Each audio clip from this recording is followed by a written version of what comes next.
الذين يؤمنون بالغيب ويقيمون الصلاة ومما رزقناهم ينفقون۔ جو لوگ غیب پر ایمان لاتے ہیں اور نماز کو قائم رکھتے ہیں اور ہمارے دیے ہوئے میں سے دیتے رہتے ہیں۔ سامعین، ابی سعید کی تفسیر سماعت کیجیے۔ ایمان کے معانی اور مفہوم۔ عبداللہ رضی اللہ عنہ فرماتے ہیں ایمان کہتے ہیں تصدیق کو۔ ابن عباس رضی اللہ عنہما بھی یہی فرماتے ہیں۔ زہری رحمۃ اللہ علیہ فرماتے ہیں کہ ایمان کہتے ہیں عمل کو۔ ربیع ابن انس رحمۃ اللہ علیہ کہتے ہیں یہاں مراد ایمان لانے سے ڈرنا ہے۔ ابن جریر رحمۃ اللہ علیہ فرماتے ہیں یہ سب اقوال مل سکتے ہیں، مطلب یہ ہے کہ زبان سے، دل سے اور عمل سے غیب پر ایمان لاتے ہیں اور رب تعالیٰ کا ڈر اپنے دلوں میں رکھتے ہیں۔ ایمان کا لفظ شامل ہے اللہ تعالیٰ پر، اللہ کی کتابوں، اللہ کے رسولوں پر ایمان لانے کو، اور عمل کے ساتھ اس اقرار کی تصدیق عمل کے ساتھ کرنے کو۔ میں کہتا ہوں لغت میں ایمان کہتے ہیں صرف سچا مان لینے کو۔ قرآن کریم میں بھی اس معنی میں استعمال ہوا ہے، جیسے فرمایا یؤمن باللہ ویؤمن للمؤمنین، یعنی اللہ تعالیٰ کو مانتے ہیں اور ایمان والوں کو سچا جانتے ہیں۔ یوسف علیہ السلام کے بھائیوں نے اپنے والد یعقوب علیہ السلام سے کہا تھا وَمَا أَنْتَ بِمُؤْمِنٍ لَنَا وَلَوْ كُنَّا صَادِقِينَ، یعنی آپ ابا ہمارا یقین نہیں کریں گے اگرچہ ہم سچے ہوں۔ اسی طرح ایمان یقین کے معنی میں آتا ہے جب اعمال کے ذکر کے ساتھ ملا ہوا ہو، جیسے فرمایا إِلَّا الَّذِينَ آمَنُوا وَعَمِلُوا الصَّالِحَاتِ۔ ہاں جس وقت اس کا استعمال مطلق ہو تو ایمان شرعی جو اللہ کے ہاں مقبول ہے وہ اعتقاد، قول اور عمل کے مجموعے کا نام ہے۔ اکثر ائمہ کا یہی مذہب ہے، بلکہ امام شافعی، امام احمد اور ابو عبیدہ رحمۃ اللہ علیہم وغیرہ نے اس پر اجماع نقل کیا ہے کہ ایمان نام ہے زبان سے کہنے اور عمل کرنے کا، اور ایمان بڑھتا گھٹتا رہتا ہے، اور اس کے ثبوت میں بہت سے آثار اور احادیث بھی آئی ہیں جو ہم نے بخاری کی شرح میں نقل کر دی ہیں فالحمدللہ۔ بعض لوگوں نے ایمان کے معنی اللہ کے ڈر اور خوف کے بھی کیے ہیں، جیسے فرمان ہے ان الذین یخشون ربهم بالغیب، یعنی جو لوگ اپنے رب سے بن دیکھے ڈرتے رہتے ہیں، اور جگہ فرمایا من خشی الرحمن بالغیب، یعنی جو شخص اللہ تعالیٰ سے بغیر دیکھے ڈرے اور جھکنے والا دل لے کر آئے ہے۔ حقیقت میں باری تعالیٰ کا خوف ایمان کا اور علم کا خلاصہ ہے، جیسے فرمایا انما یخشی اللہ من عبادہ العلماء، یعنی بے شک اللہ تعالیٰ سے وہی بندے ڈرتے ہیں جو ذی علم ہیں، یعنی علم والے ہیں۔ بعض کہتے ہیں وہ غیب پر بھی ایسا ہی ایمان رکھتے ہیں جیسا حاضر پر، اور ان کا حال منافقوں جیسا نہیں کہ جب ایمان والوں کے سامنے ہوں تو اپنا ایماندار ہونا ثابت کریں، لیکن جب اپنے والوں میں ہوتے ہیں تو ان سے کہتے ہیں کہ ہم تمہارے ساتھ ہیں، ہم تو ان کا مذاق اڑاتے ہیں۔ ان منافقین کا حال سورہ منافقون میں اس طرح بیان ہوا ہے کہ اذا جاءک المنافقون الی آخر الآیہ، یعنی منافق اے نبی جب آپ کے پاس آتے ہیں تو کہتے ہیں کہ ہم تہہ دل سے گواہی دیتے ہیں کہ آپ اللہ کے رسول ہیں۔ اللہ خوب جانتے ہیں کہ آپ اللہ کے رسول ہیں، لیکن اللہ کی گواہی ہے کہ یہ منافق آپ سے جھوٹ کہتے ہیں۔ اس معنی کے اعتبار سے بالغیب حال ٹھہرے گا، یعنی وہ ایمان لاتے ہیں درا حالہ کے لوگوں سے پوشیدہ ہوتے ہیں۔ غیب کا لفظ جو یہاں ہے اس کے معنی میں بھی مفسرین کے بہت سے اقوال ہیں، اور وہ سب صحیح ہیں اور جمع ہو سکتے ہیں۔ ابو العالیہ فرماتے ہیں اس سے مراد اللہ تعالیٰ پر، فرشتوں پر، کتابوں پر، رسولوں پر، قیامت پر، جنت دوزخ پر، اللہ تعالیٰ کی ملاقات پر، مرنے کے بعد جی اٹھنے پر ایمان لانا ہے۔ قتادہ رحمۃ اللہ علیہ کا بھی یہی قول ہے۔ ابن عباس، ابن مسعود اور بعض دیگر صحابہ رضوان اللہ علیہم سے مروی ہے کہ مراد اس سے وہ پوشیدہ چیزیں ہیں جو نظروں سے اوجھل ہیں، جیسے جنت، دوزخ وغیرہ، وہ امور جو قرآن میں مذکور ہیں۔ ابن عباس رضی اللہ عنہما فرماتے ہیں اللہ کی طرف سے جو آیا ہے وہ سب غیب میں داخل ہے۔ ابو ذر رضی اللہ عنہ فرماتے ہیں مراد اس سے قرآن ہے۔ عطا رحمۃ اللہ علیہ فرماتے ہیں اللہ تعالیٰ پر ایمان لانے والا غیب پر ایمان لانے والا ہے۔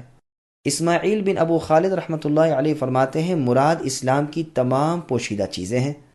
زید بن اسلم رحمہ اللہ کہتے ہیں مراد تقدیر پر ایمان لانا ہے، پس یہ تمام اقوال معنی کی روح سے ایک ہی ہیں، اس لیے کہ یہ سب چیزیں پوشیدہ ہیں اور غیب کی تفسیر ان سب کو شامل ہے اور سب پر ایمان لانا واجب ہے۔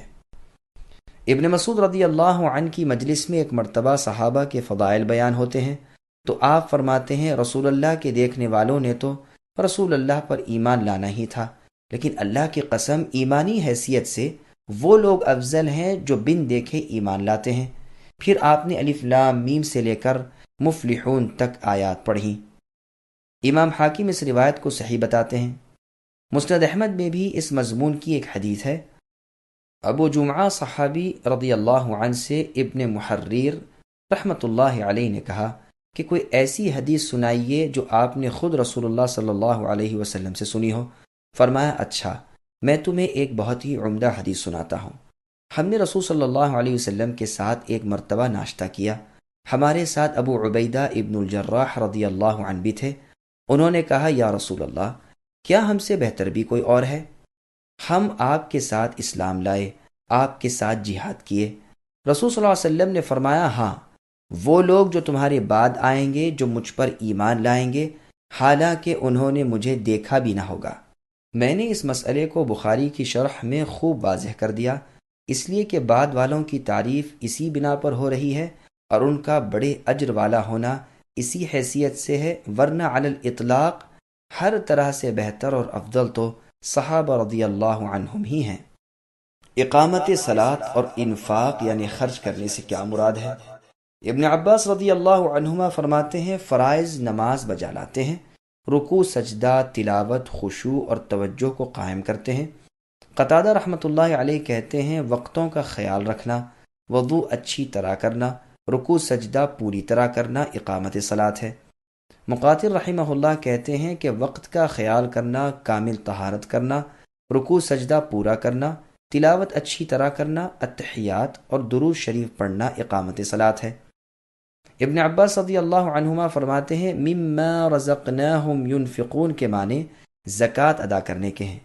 ابن عباس، ابن مسعود اور بعض صحابہ رضی اللہ عنہم نے کہا ہے کہ اس سے مراد آدمی کا اپنے بال بچوں کو کھلانا پلانا ہے۔ یہ زکوٰۃ کے حکم سے پہلے کی آیت ہے۔ ضحاک رحمۃ اللہ علیہ فرماتے ہیں کہ زکوٰۃ کی 7 آیات جو سورہ براءت میں ہیں ان کے نازل ہونے سے پہلے یہ حکم تھا کہ اپنی اپنی طاقت کے مطابق تھوڑا بہت جو میسر ہو دیتے رہیں۔ قتادہ رحمۃ اللہ علیہ فرماتے ہیں یہ مال تمہارے پاس اللہ کی امانت ہے، ان قریب تم سے جدا ہو جائے گا، اپنی زندگی میں اسے اللہ کی راہ میں لگا دو۔ ابن جریر رحمۃ اللہ علیہ فرماتے ہیں یہ آیت عام ہے زکوٰۃ کو، اہل و عیال کے خرچ کو اور جن لوگوں کو دینا ضروری ہو ان سب کے دینے کو شامل ہے، اس لیے پروردگار نے ایک عام وصف بیان فرمایا ہے اور عام تعریف کی ہے جو ہر طرح کے خرچ کو شامل ہوگی۔ میں کہتا ہوں قرآن کریم میں اکثر جگہ نماز کا اور مال خرچ کرنے کا ذکر ملا جلا آتا ہے، اس لیے کہ نماز اللہ کا حق ہے اور اللہ کی عبادت ہے، جو اللہ کی توحید اور اللہ کی ثنا اور بزرگی اور اللہ کی طرف جھکنے، اللہ پر بھروسہ کرنے اور اللہ سے دعا کرنے کا نام ہے، اور خرچ کرنا مخلوق کی طرف احسان کرنا ہے جس سے انہیں نفع پہنچے۔ اس کے زیادہ حقدار اہل و عیال اور غلام ہیں، پھر دور والے اجنبی، پس تمام واجب خرچ اخراجات اور فرض زکوٰۃ اس میں داخل ہیں۔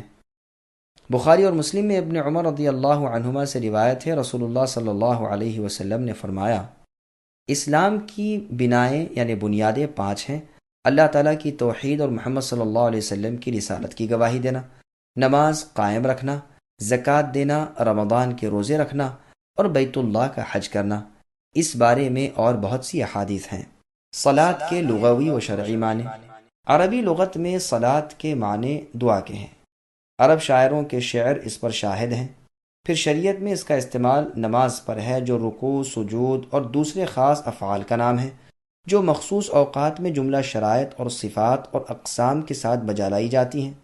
ابن جریر رحمۃ اللہ علیہ فرماتے ہیں کہ نماز کو صلاۃ اس لیے کہا جاتا ہے کہ نمازی اللہ تعالیٰ سے اپنے عمل کا ثواب طلب کرتا ہے اور اپنی حاجتیں اللہ تعالیٰ سے مانگتا ہے۔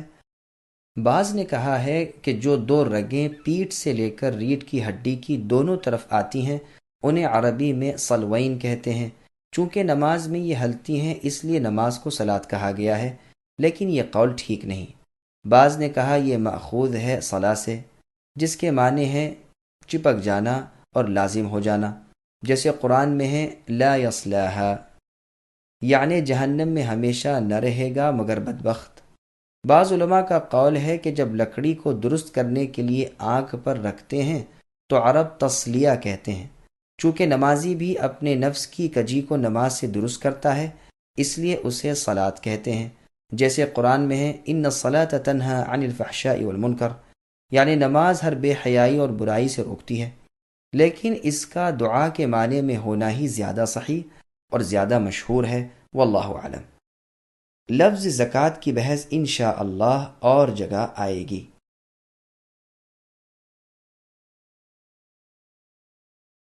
والذين يؤمنون بما